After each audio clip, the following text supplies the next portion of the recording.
Bonsoir à toutes et à tous. Nous sommes le 22 janvier 2026, année de disgrâce. On peut même peut-être dire par prétérition année annus horribilis. Ça commence bien. En Espagne, on est au deuxième accident de chemin de fer en l'espace de 3 jours. Et le premier a fait quand même plus de 40 morts. Ce n'est pas rien. Ce n'est pas un attentat, c'est pas une faute professionnelle, enfin un facteur humain qui serait intervenu. Mais ce n'est pas le sujet. Le sujet, c'est l'anniversaire, et ça se fête, les anniversaires, des 75 ans de Rivarol. Et pour cela, nous avons invité dans cette 117e livraison du libre journal de Jean-Michel Vernocel, nous avons invité son éminent directeur, à savoir Jérôme Bourbon. Bonsoir Jérôme. Bonsoir Jean-Michel, bonsoir à tous. Jean, je présente en préambule tous mes vœux à l'orée de cette nouvelle année, qui est également la première année du second quart du XXIe siècle. Bien, je présente tous mes vœux pour tous les auditeurs de cette émission, pour leurs familles, leurs proches, pour que l'année se passe le mieux possible. Alors, on peut l'espérer, santé, prospérité, joie familiale et autres. Mais n'oubliez pas, écoutez, Gérard Chevrier, qui est un vieux monsieur, mais qui est spécialiste dans la sauvegarde face aux menaces nucléaires. Gérard Chevrier nous disait mettez un peu de riz dans vos placards, un peu d'eau minérale, puisque la semaine prochaine, il parle de la semaine prochaine, mais ce libre journal sera paru avant, bien entendu, nous risquons d'avoir un conflit majeur entre Israël, les États-Unis d'un côté et l'Iran de l'autre. Espérons qu'il a tort, mais enfin bon, l'année a démarré sur les chapeaux de roue, n'est-ce pas, Jérôme, hein ? En effet. Quel commentaire sur ce début d'année en fanfare et les différentes catastrophes qui sont déjà intervenues ou qui s'annoncent ? Bien, plus j'avance en âge, plus c'est peut-être un truisme de le dire, mais plus j'ai nostalgie de mon enfance et de ma jeunesse, parce que même dans les années 70, 80, voire 90, il me semble qu'il y avait quand même une certaine douceur de vivre encore. Peut-être moindre que dans les années 50, mais malgré tout, ce n'était pas ce que nous vivons aujourd'hui, et on sent que tout se resserre, tout devient plus compliqué, plus lourd, plus difficile à tout point de vue, et il faut tenir néanmoins, et c'est pourquoi je suis heureux de m'y inviter pour fêter le jubilé de diamant de Rivarol, puisque 25 ans c'est le jubilé d'argent, 50 ans le jubilé d'or, et 75 ans, 75 ans comme disent nos voisins d'outre-Quiévrain ou nos amis helvètes, eh bien 75 ans c'est le jubilé de diamant. Ben écoutez, effectivement, nous allons en parler, nous allons même en parler beaucoup. Je note que cette nostalgie du temps passé, on dit toujours que c'était mieux avant, mais c'est vrai qu'on n'avait pas l'intelligence artificielle, on n'avait pas ces ordinateurs extraordinaires qui permettent aux 3/4 de la planète de consommer à haute dose de la pornographie. Parce que c'est la vérité, je ne donne pas de chiffres, mais c'est exactement ça. Quand je regarde avec plaisir des films des années 70, il y avait des jolies petites bagnoles dans les rues de Paris, on circulait. C'est vrai. La population nous ressemblait, elle était homogène. Maintenant, j'ai du mal à entendre parler français lorsque je passe dans une rue, et pas forcément dans des quartiers dits populaires. Donc c'était mieux avant. Alors, 75 ans que Rivarol résiste. On peut dire que c'est un journal de combat. C'est un journal aussi dissident, un journal non conformiste qui est né au lendemain de la guerre, mais pas pour la prolonger intellectuellement parlant, mais pour maintenir une certaine flamme allumée. Oui, et pour défendre le rassemblement des Français, l'unité des Français, essayer de penser les blessures, la guerre civile qu'il y avait eu pendant la Deuxième Guerre mondiale, qui finalement... Vous voulez parler de l'épuration. Oui, et qui continue à nous déchirer, puisque même si les armes se sont tues, finalement on s'aperçoit que plus on s'éloigne chronologiquement de la dernière guerre mondiale, plus il y a une forme de tabou sur cette question, une forme de chape de plomb qui s'alourdit. C'est si vrai que, comme je le disais tout à l'heure, dans mon enfance et ma prime jeunesse, il n'y a pas, par exemple, la loi Guesso qui interdisait la libre recherche historique relative au dernier conflit mondial.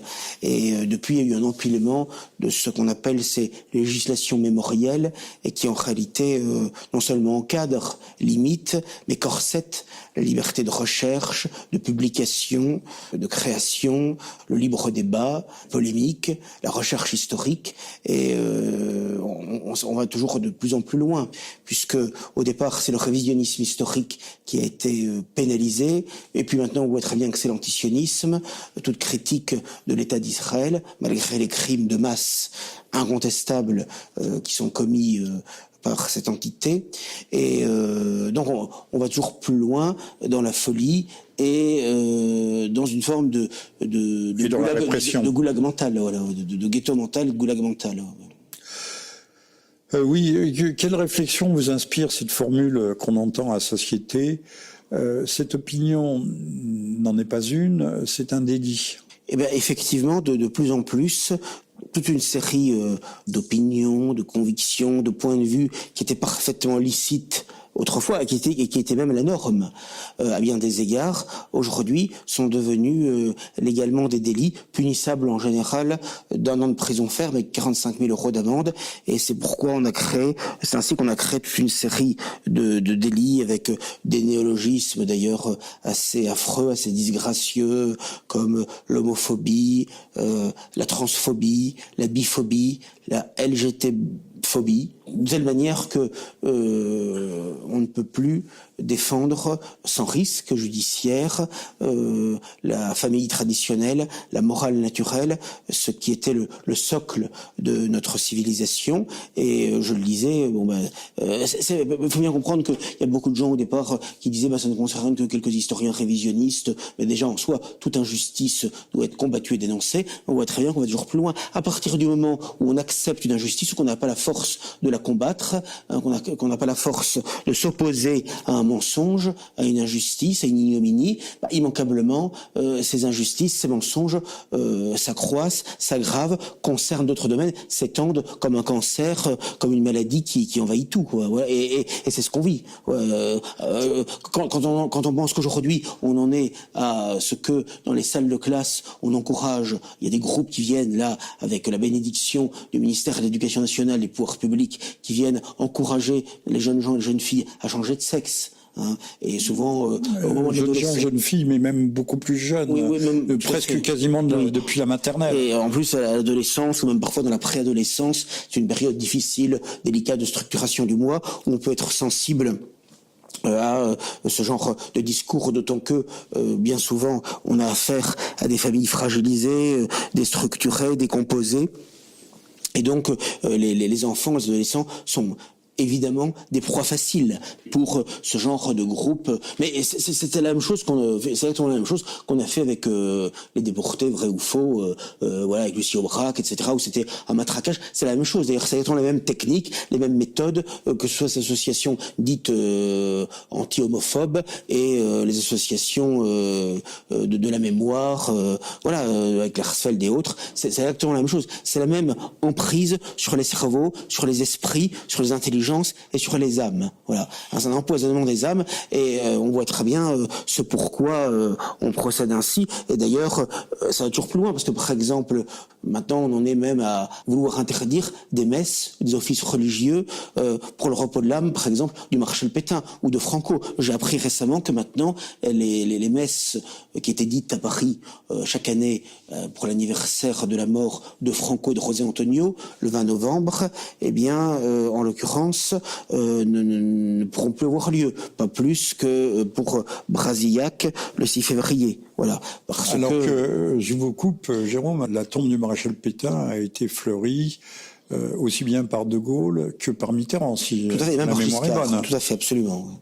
Mais maintenant, c'est l'horreur des horreurs, et personne, ni De Gaulle d'ailleurs, ni Mitterrand, n'ont eu le courage de rapatrier la dépouille du maréchal Pétain à l'ossuaire de Douaumont, où il avait toujours souhaité reposer au milieu de ses soldats.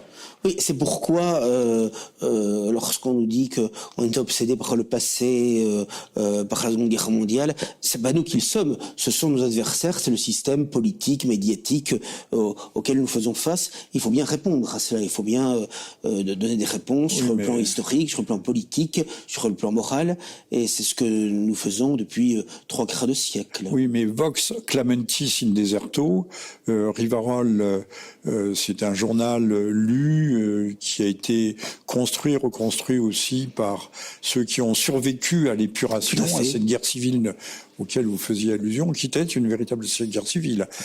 Si on regarde bien les chiffres, il y a eu plus de morts à l'épuration par assassinat, exécution qu'il n'y en a eu. Je parle pas de la Vendée militaire, mais je parle de la terreur elle-même révolutionnaire. Oui. De 93, 94. Et il y a eu plus de morts par épuration que les personnes fusillées par les Allemands sous l'occupation. Hein. Voilà.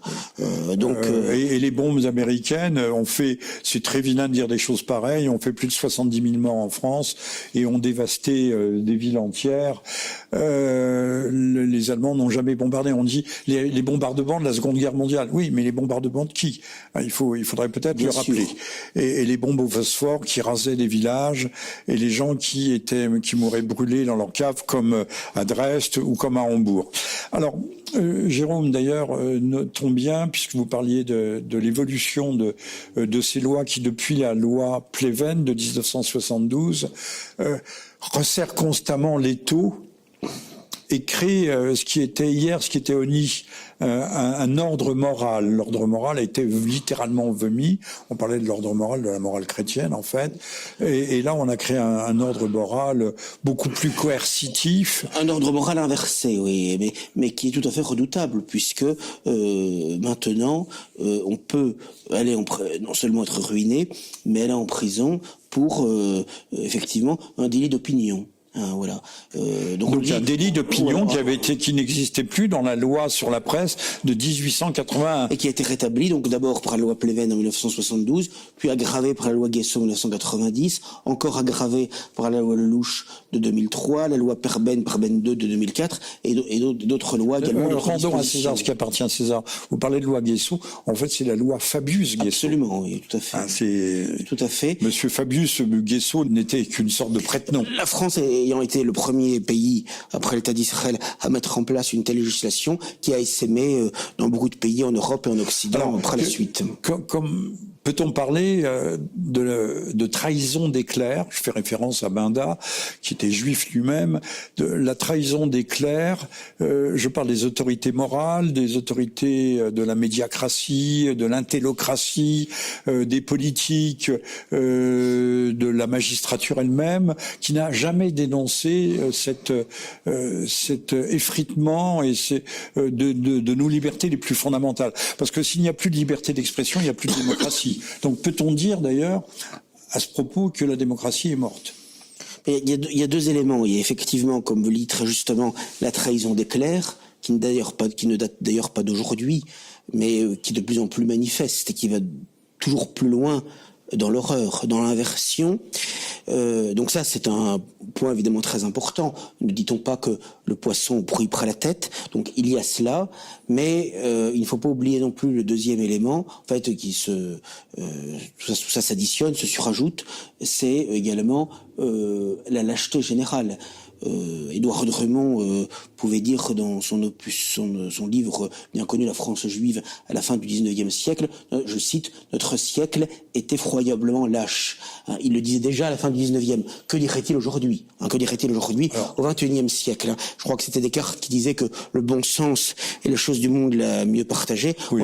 Moi j'aurais tendance à dire que c'est plutôt la lâcheté, et parfois on pourrait même dire la bêtise, mais en tout cas, de façon incontestable. La lâcheté, la paresse, la bêtise. La chose du monde, la paresse intellectuelle, effectivement, la bêtise, mais plus encore la lâcheté. Mais la paresse, c'est de la lâcheté. Absolument, tout à fait, absolument. C'est une forme de lâcheté. Moi, je constate que plus on avance dans le temps, plus il y a une forme de lâcheté. On a affaire à des larves, quoi, dans l'ensemble. Voilà. Et alors, peut-on parler de dégénérescence? Il y a une forme de dégénérescence, oui, certainement. Certainement. Déficience intellectuelle, dégénérescence. Oui. Les hommes n'ont plus de sang rouge dans les veines. Oui, sur le plan nerveux, mental, psychologique, certainement.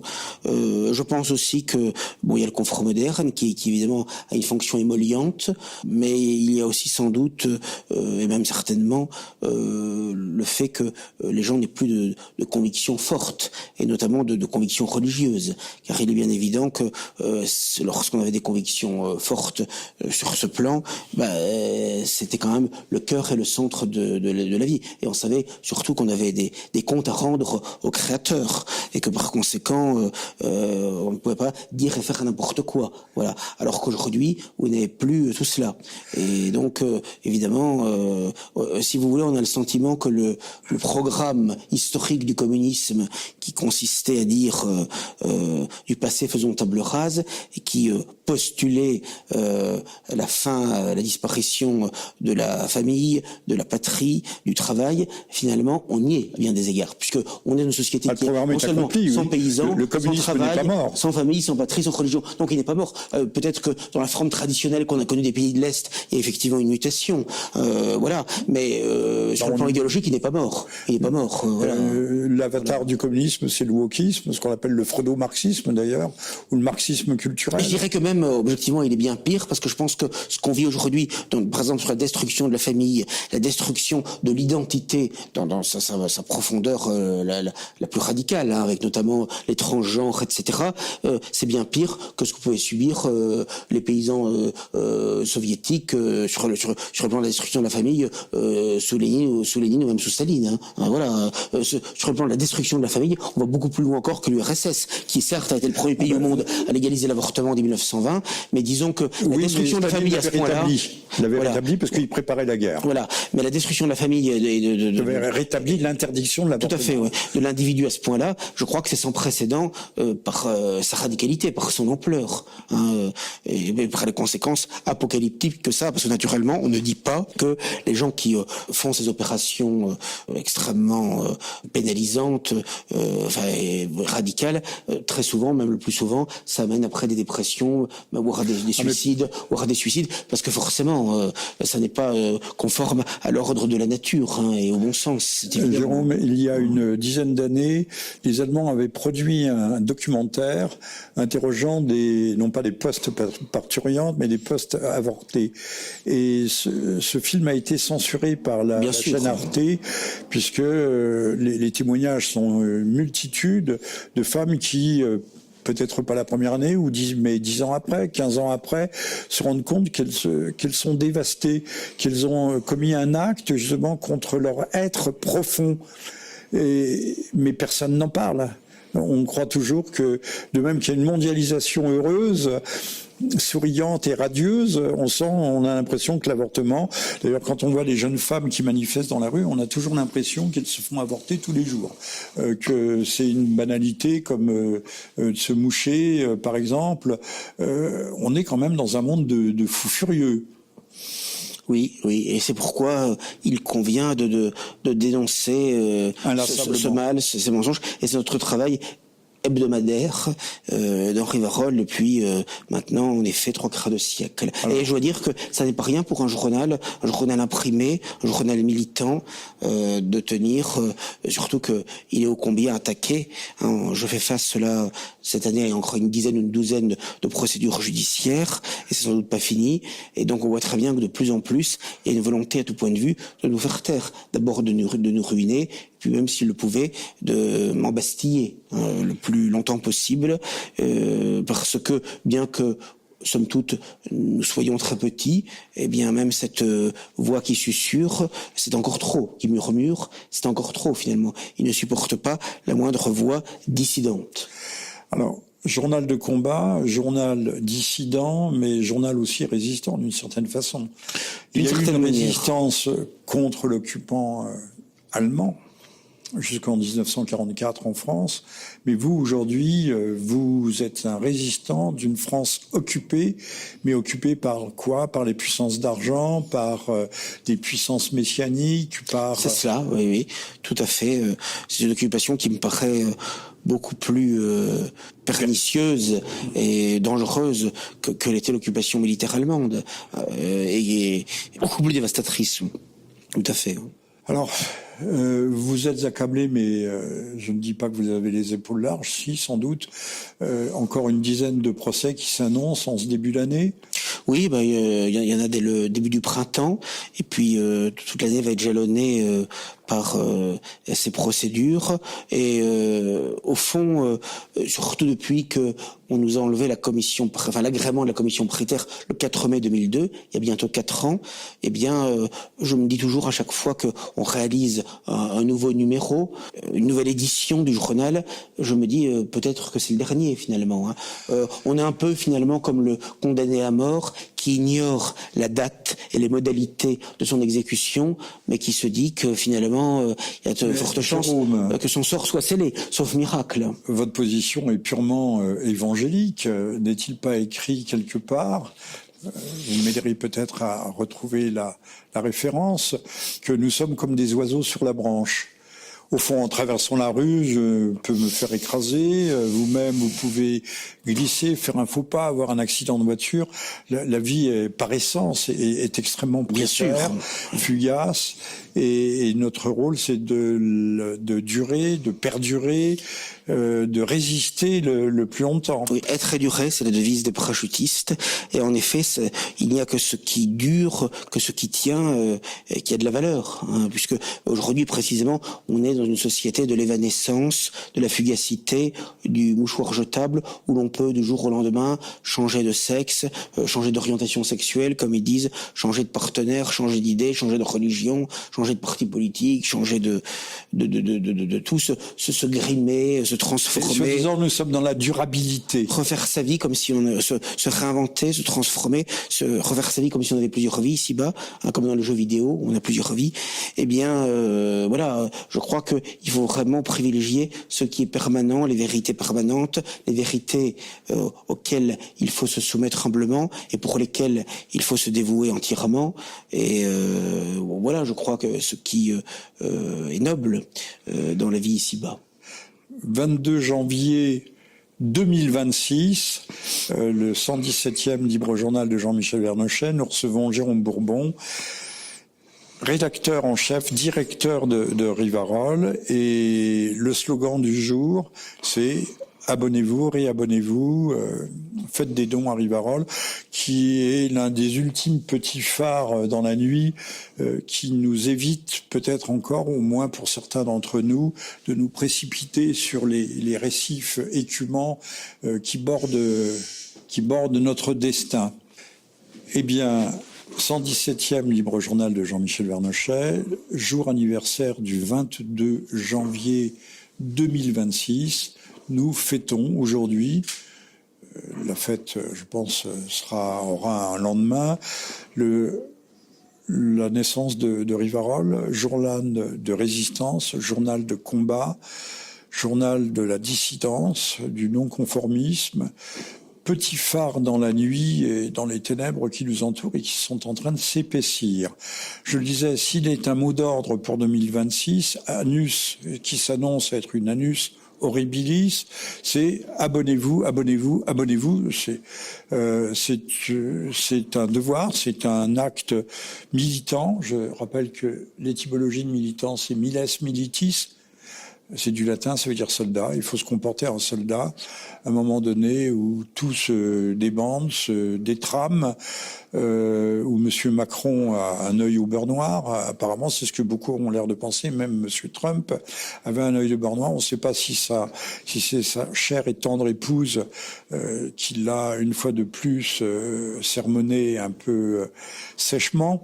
Monsieur Trump a édulcorer sa position sur le Groenland, mais enfin on ne voit pas 50 000 Groenlandais résister très fortement aux instances américaines. Après tout, les Inuits, les aborigènes du Nord Alaska ou de la baie d'Hudson ne sont pas forcément très malheureux d'être américains. C'est pas notre problème, mais nous ne sommes pas capables d'arrêter une dure émeute qui a ruiné l'économie de la Nouvelle-Calédonie. Mais on envoie des soldats au Groenland. Peut-être auriez-vous, cher Jérôme Bourbon, directeur de Rivarol, d'avoir porté un regard forcément léger et forcément glissant sur la politique française, tant à l'égard de l'Ukraine que du Groenland, que de la Nouvelle-Calédonie, qu'on est gentiment et tranquillement en train de brader, avec les principes fondamentaux de la République et de la démocratie, à savoir le principe majoritaire. Je rappelle que la Nouvelle-Calédonie s'est prononcée en faveur du maintien dans le giron français. À trois reprises. Par trois référendums. Rivarol a toujours défendu les possessions françaises, l'empire colonial, parce que on savait bien que tous nos adversaires à l'ONU, les États-Unis, la Grande-Bretagne, Israël, votaient contre nous, votaient contre la France dans l'affaire algérienne. Et il faut comprendre que la France avait trouvé le pétrole et le gaz naturel au Sahara.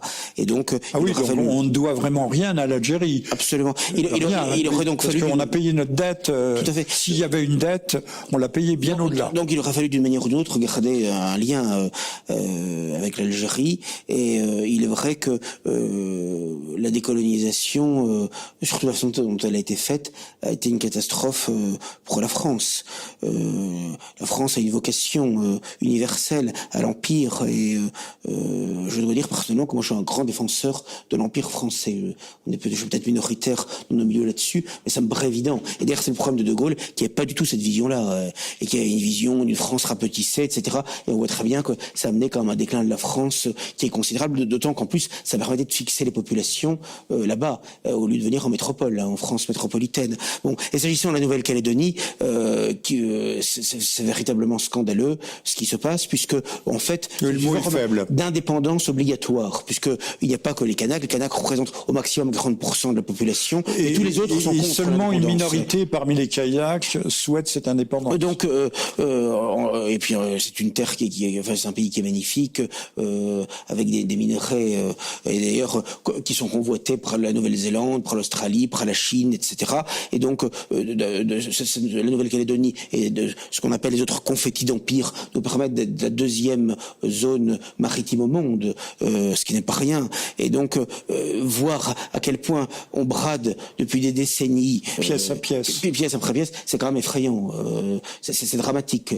Je me rappelle déjà du temps de Rocard avec les accords de Nouméa, déjà avec Chibaou, c'était déjà scandaleux. Il y avait déjà une volonté de larguer la Nouvelle-Calédonie. Et donc vous avez parfaitement raison de noter le fait que on va s'immiscer dans le conflit russo-ukrainien qui ne nous concerne pas, en tout cas dont les intérêts vitaux de la France ne sont pas en jeu dans cette affaire, encore moins dans l'affaire du Groenland, même si je constate que on s'aperçoit quand même, on le sait depuis longtemps, que Mitterrand l'avait dit d'ailleurs en privé à Georges-Marc Benamou, un historien communautaire, un journaliste communautaire, pardon, il avait dit la France ne le sait pas, mais la France est en guerre contre les États-Unis, les Américains sont voraces et mènent une guerre extrêmement violente qui apparemment ne fait pas de morts, mais qui est une guerre quasiment d'extermination contre la France. Oui. Voilà, c'est une guerre à mort. Voilà. Et donc, même si la longue présidence de François Mitterrand était désastreuse à bien des égards, sur ce point, même s'il s'agissait de propos privés, il avait évidemment raison. Hein, il était bien informé pour savoir ce dont il était question. Et de ce point de vue-là, que la Maison Blanche, quel que soit le locataire de la Maison Blanche, que ce soit le parti de l'âne, c'est-à-dire les démocrates, ou le parti de l'éléphant, c'est-à-dire les républicains qui dirigent, que ce soit le Sénat ou la Maison Blanche, ou les deux à la fois, ou la Chambre des représentants, eh bien de toute façon, l'Amérique est l'ennemi de la France et du vieux continent, c'est évident. D'ailleurs, l'américanisation de la France et de l'Europe depuis la Seconde Guerre mondiale a été véritablement un désastre. Américanisation, tiers-mondisation. Ceci étant dit, Monsieur Trump, hier, le 21 le 21 janvier 2026 au forum en Suisse, au forum de Davos, a aussi tensé, stigmatisé la France et l'Europe pour sa perte de valeur. On ne parle pas des valeurs de Madame von der Leyen, évidemment. Ça perd des valeurs et l'invasion, submersion migratoire. Il reprenait en cela d'ailleurs les propos de son vice-président, Monsieur Vance, il y a un peu plus d'un an, à la conférence sur la sécurité de Munich, et Monsieur Vance avait été vilipendé, avait été ridiculisé, il apparaissait comme un plouc, une brute américaine qui pensait devoir non pas dicter, mais réorienter justement ces fameuses valeurs européennes. L'Amérique, en ce sens, ne joue pas un rôle forcément très négatif. C'est-à-dire que moi j'avoue que quand Trump donne des leçons à l'Europe, même s'il y a un certain nombre de choses effectivement factuellement vraies sur l'imposture de la religion du climat, quand il défend les voitures thermiques, le Covid, la vaccination. Bon, il y a pris isolément, il y a beaucoup de choses qui sont vraies effectivement dans le discours trumpiste. Le problème, c'est que si vous voulez, quand il va près de défense des valeurs, quand on voit que ce qu'il fait à Gaza, parce que même si Netanyahou, sans Trump et sans l'argent des Américains, sans les bombes des Américains, le carnage caché à Gaza n'aurait pas lieu. Et je rappelle quand même que Trump, il a quand même défendu la Riviera, pro-milliardaire, expulsé de manière définitive les Palestiniens qui sont chez eux là-bas. Donc si vous voulez, après quand un tel homme nous donne des leçons, quand bien même il peut dire des vérités partielles, c'est quand même difficile à avaler. Voilà. Bon, il faut quand même pas oublier que c'est quand même d'abord impossible à avaler. Voilà. Faut quand même pas oublier que c'est quand même un promoteur immobilier, quelqu'un de vulgaire, de vaniteux, de vénal,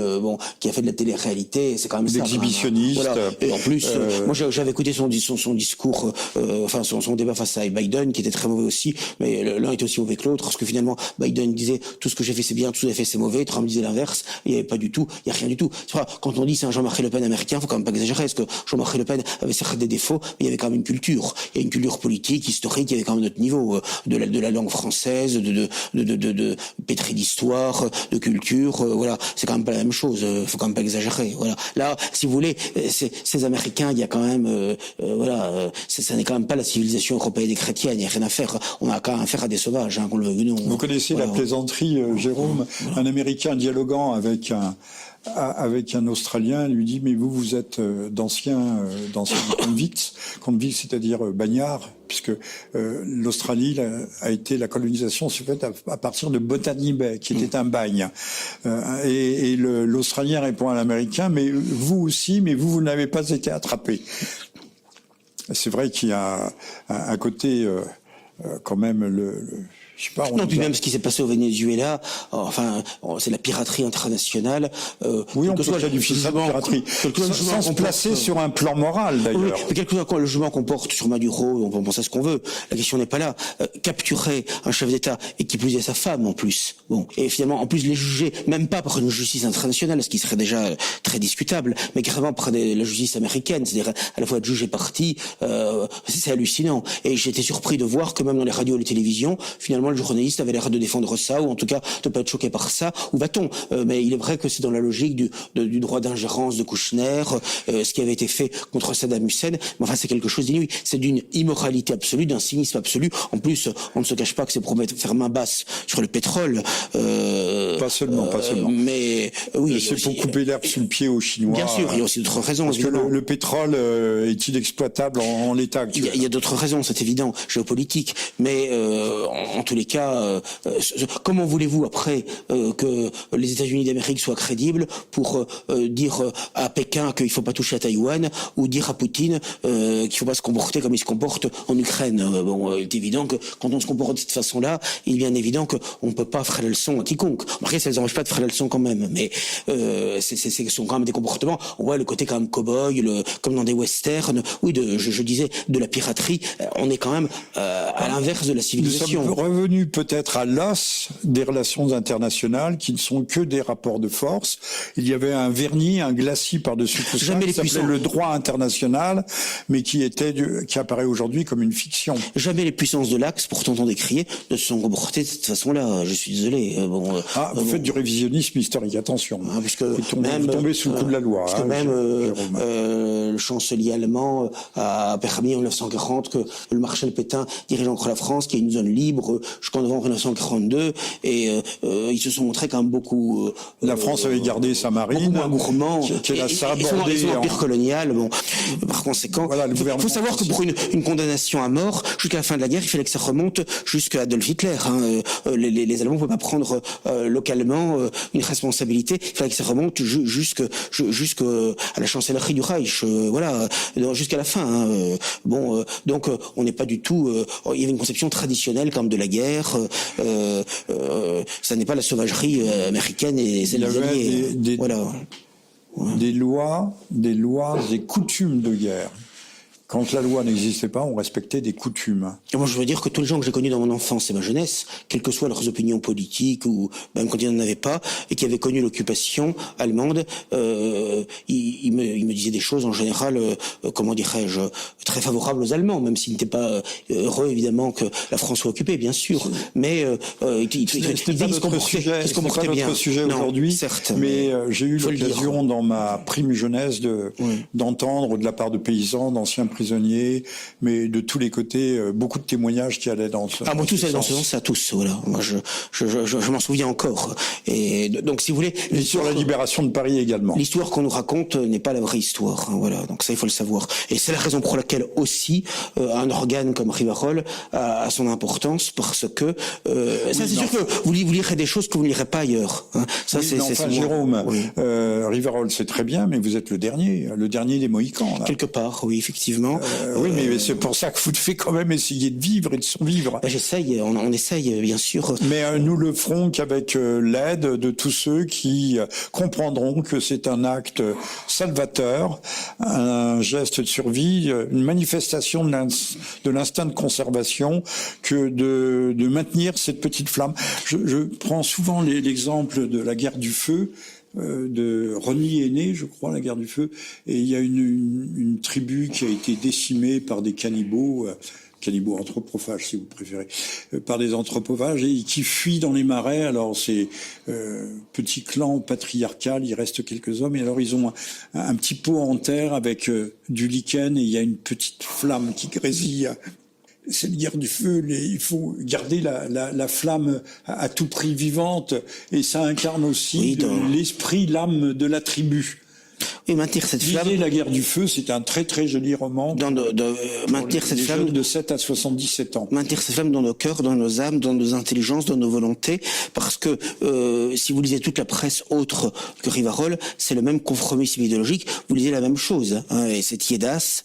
Et voilà, vous n'aurez pas du tout le même discours. Là, c'est brut de décoffrage, si j'ose dire. C'est la nitroglycérine. Une anecdote personnelle, mais on a, grâce au ciel, c'est un 75e anniversaire et qui mérite ces noces, ce jubilé de diamants. C'est pas rien. Quand j'étais petit garçon et que j'allais à l'école maternelle, je descendais la rue de Belleville. Et il y avait un kiosque, c'était un ancien charcutier reconverti dans la librairie, mais c'était pas un kiosque, c'était vraiment une librairie. Et alors, j'achetais de temps en temps un journal américain traduit en français de la collection Artima, des éditions Artima, qui s'appelait Météore. Et alors, il y avait toujours des couvertures qui emballaient l'imagination avec des mondes, avec des satellites multiples. Et alors, c'était très intéressant. Il y avait Bud Spencer, Texas, et dans le Dr Spencer, Texas, et j'ai oublié le nom du troisième voyageur, et il répandait la démocratie à travers les planètes. On parlait déjà dans les années 50, on parlait d'une religion universelle avec un temple triangulaire. C'était extraordinaire. Et au-dessus de Météore, il y avait Rivarol. Et j'étais fasciné. Rivarol a été le premier journal que j'ai acheté. Alors je dis pas que je le lisais très assidûment, mais j'étais fasciné par sa présentation, son graphisme. Qui n'a pas changé d'ailleurs. Hein. Il n'a pas tellement changé. Il n'a pas tellement changé depuis 75 ans non plus que fasciné, les couleurs dominantes. Rivarol a été ma première entrée dans la vie. Je ne sais pas pourquoi. Il y a peut-être. C'est une institution, on le voit dans des vieux films, notamment La Belle des Belles avec Lolo Brigida, et puis également lorsqu'on va visiter, on l'a fait ensemble d'ailleurs, le mémorial de Charles de Gaulle à Colombey-les-Deux-Églises. Il y a une grande une de Rivarol parmi d'autres organes de presse qu'on voit vraiment de manière très claire, imposante.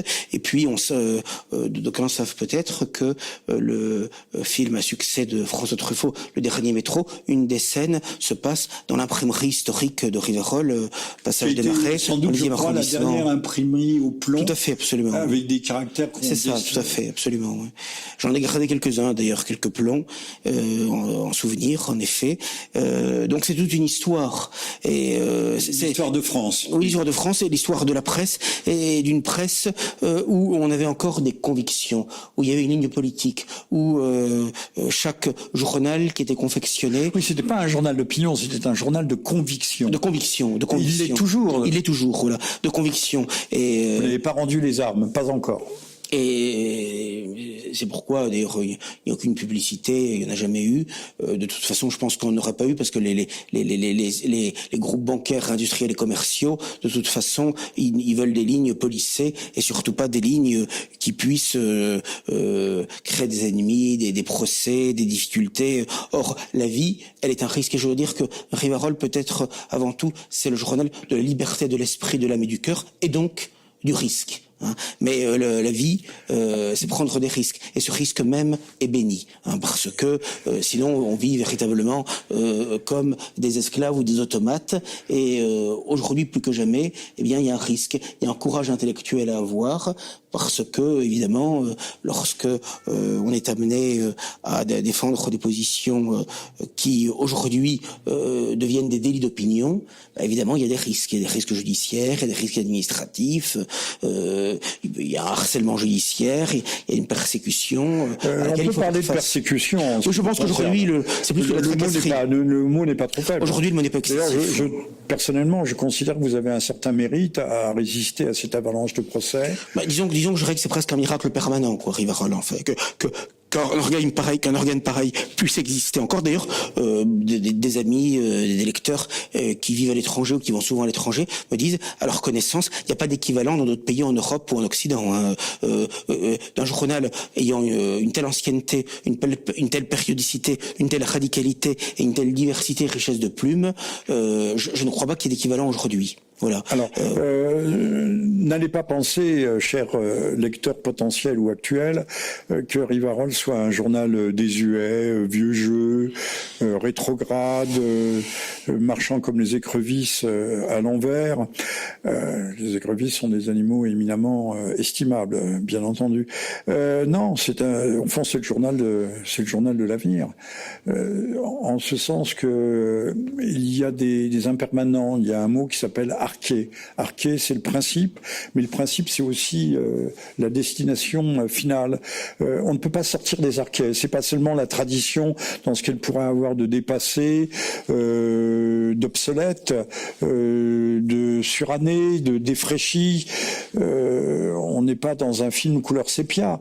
On est dans l'actualité la plus pure, puisque au fond, si on a les bons archétypes de pensée, les bonnes structures de pensée, les bonnes grilles de lecture, non seulement on prévoit l'avenir, mais surtout on sait où on doit aller. Alors, que dire de plus, cher Jérôme ? Il faut maintenir et transmettre notre héritage national et européen, même si aujourd'hui tout a été quasiment englouti de notre civilisation européenne et chrétienne, mais il faut sauvegarder ce qui peut l'être, et comme vous le disiez fort justement tout à l'heure, maintenir et faire grandir en nous et autour de nous cette petite flamme. Celle des oularmes fuyant à travers les marais. Voilà, donc c'est ce que nous essayons de faire semaine après semaine, année après année, de façon de plus en plus difficile difficile, mais je crois que c'est absolument indispensable parce que si cette voix-là se tait, le conformisme ambiant, le grégarisme ambiant sera total. Et même, d'ailleurs, la preuve qu'on dérange, c'est qu'on nous a même enlevé il y a 4 ans l'agrément de la commission paritaire, ce qui fait que maintenant on est chassé d'un grand nombre de points de vente de la presse en France de manière tout à fait scandaleuse, ce qui n'est le cas d'aucun autre organe, y compris des organes de presse qui défendent sans aucune réserve le génocide à Gaza, des journaux pornographiques, des journaux d'extrême gauche radicale et tout ça, ça pose aucun problème. En revanche, nous, apparemment, on dérange. Et donc, il faut se dire que si on dérange, c'est précisément peut-être parce qu'on dit un certain nombre de vérités, des choses qu'on ne dit pas, qu'on ne trouve pas ailleurs. Des vérités indésirables. Voilà. Jérôme, nous allons conclure cet entretien. Peut-être pourrions-nous évoquer quand même l'avenir proche de la France. Rivarol maintient le cap. Vous êtes dans la mer, dans une mer déchaînée, mais nous tous les Français, et ce Rivarol peut nous servir de boussole. Croyez-vous que nous acheminions, beaucoup en parlent, beaucoup trop d'ailleurs, même dans les cercles tout à fait officiels, nous acheminions vers un conflit à caractère mondial. Apparemment, Monsieur Trump et Monsieur Netanyahou ont renoncé pour l'instant à frapper l'Iran, mais ça reste toujours à l'ordre du jour. Nous-mêmes, on voit bien que, paraît-il, on criait, il y avait des cris de victoire parce que le Mercosur, qui a été signé, ne sera pas appliqué, mais il va être appliqué. Oui, il sera appliqué. Oui. Donc, nous avons signé la mort de notre paysannerie. Enfin, ce qu'il en restait, l'industrie s'est envolée, a disparu. Il faut bien comprendre que beaucoup de gens ne veulent pas l'admettre tellement c'est inouï, mais il faut bien comprendre que les pouvoirs publics, et ce depuis des décennies, quels que soient ceux qui sont aux responsabilités, sont là pour nous détruire. Et d'ailleurs, ils ont tout détruit. Vous le dites très justement. Ils détruisent l'agriculture, la paysannerie. Je rappelle quand même que c'est le cœur de la France et d'un pays, l'autosuffisance alimentaire. Ils en ont bavé au fil des siècles pour cultiver la terre. C'était les premiers à résister à toutes les formes d'invasion et qui ont réussi à agrandir, à embellir notre pays. Car il n'y a que les écologistes pour penser que la nature fait bien tout seul. Il faut la cultiver, il faut défricher. Il faut l'aimer. Il y a un effort de chaque instant et ce n'est pas simple, ce n'est pas facile. Donc oui, ils ont détruit la paysannerie, ils ont détruit toutes les industries. La chirurgie, les mines, le textile, même maintenant, on s'en prend l'automobile. Et donc il ne reste quasiment plus rien maintenant. C'est carrément un pays pour un musée, la France, pour touristes, et on n'est même pas capable de protéger des musées comme le Louvre maintenant. Et nous sommes en train de devenir des étrangers dans notre propre pays. Absolument, c'est vrai que c'est dramatique, mais on voit très bien que c'est volontaire, puisque sinon on fera machine arrière devant les catastrophes qui s'accumulent. Et quand on est, comme je le disais tout à l'heure, à encourager les enfants de nos écoles à changer de sexe, c'est-à-dire à se détruire, à se mutiler. D'ailleurs, je m'étonne que ce soit les mêmes qui dénoncent à juste titre l'excision et qui ne dénoncent pas ce qui est une autre forme de mutilation sexuelle, généralement à caractère irréversible, et dont les conséquences psychologiques, physiques, mentales, morales, spirituelles sont dramatiques. Si les petites filles perdent leur sein et les petits garçons... Et on en est là. Et même ça, on n'est pas capable de s'y opposer. Vous voyez, on n'est plus capable de s'opposer à cela. Quasiment personne. De s'insurger, les gens sont tétanisés. Donc il y a un moment donné, il faut dire les choses. Moi, c'est pourquoi personnellement, et d'ailleurs c'est souvent, comment dirais-je, une controverse que j'ai eue avec les avocats de nos milieux, parce qu'ils sont toujours devant les procès à nous dire il faut surtout être profil bas, il faut surtout ne rien dire. Mais d'abord, je considère que prendre les magistrats ou nos adversaires pour des imbéciles, ça me paraît pas forcément de bonne politique. Bon, moi je dis les choses devant un tribunal ou devant la cour. Un tribunal, c'est une tribune. C'est une tribune, exactement. Comme une autre. Moi je dis les mêmes choses que je dis ici, que je dis dans le journal. Je dis les mêmes choses, voilà, que ça plaise ou non, parce que de toute façon, il faut dire ce qu'on pense et expliquer pourquoi telle chose. Voilà. Alors que souvent les avocats, pensant contrairement à condamner ce qui est faux, d'ailleurs en général, tribunal pense qu'il faut essayer de trouver des biais, même parfois de ne pas venir au tribunal et d'être représenté par eux, alors que je suis désolé, mais c'est nous qui risquons la prison, c'est nous qui risquons de fortes amendes, de forts dommages et intérêts. Mais non, mais les avocats dont vous me parlez sont des couilles molles. Hein. C'est une catastrophe. Je dois dire que moi, l'expérience que j'ai des avocats du milieu, depuis maintenant quand même, 25 à 30 ans que je les pratique, je dois dire que je suis assez catastrophé. Voilà, donc bon, voilà. Enfin bref, bon, je veux pas en dire davantage, mais je crois que on est finalement, on est mieux défendu par soi-même. Hein, voilà, je crois.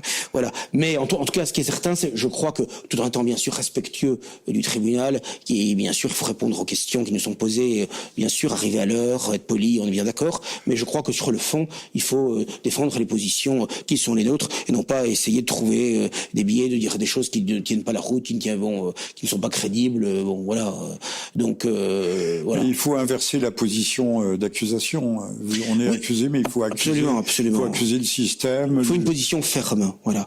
Parce que finalement, je crois que si on a perdu tant de batailles depuis 2 siècles, c'est précisément parce que on était trop poli. On a fait trop de concessions, voilà, trop de capitulations.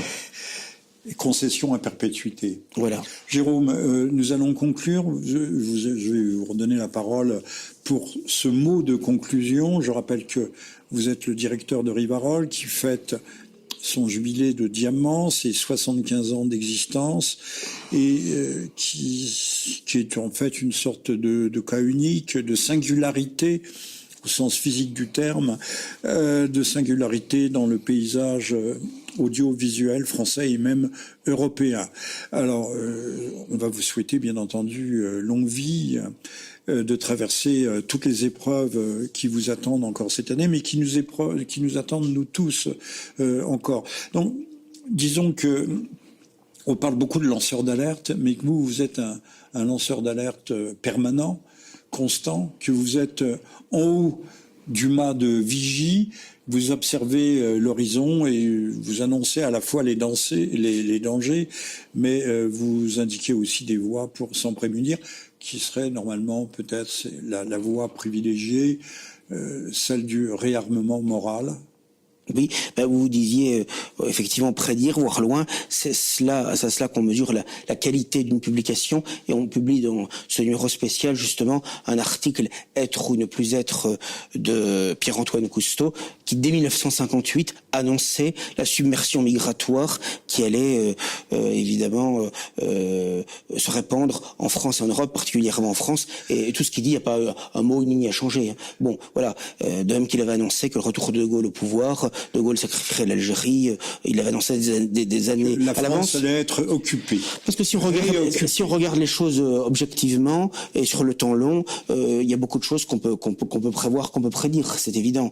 Et de ce point de vue-là, encore faut-il être entendu. De ce point de vue-là, je suis quand même fier de ce que dans ce journal, on ait dit des choses qui se sont vérifiées sur le temps long, et je crois que c'est la qualité et la noblesse d'un écrivain, d'un publiciste, d'un journaliste, de quelqu'un qui évidemment dans son écrit une dimension polémique et pamphlétaire, ce qui était une grande tradition française. Aujourd'hui on peut plus rien dire, mais même si on peut plus rien dire, nous on prend la liberté de le dire quand même, quoi qu'il en coûte, parce que si notre voix elle-même se tait, qui dira les choses que nous sommes les seuls à dire? Jérôme, nous tous ensemble, nous ferons en sorte que cette petite flamme, ce petit brasillement dans la nuit, dans les ténèbres qui nous entourent, je parle des ténèbres spirituelles, intellectuelles, moraux, dans cette nuit qui s'épaissit, de soutenir Rivarol, de s'abonner à Rivarol, de former autour de Rivarol, de faire se cristalliser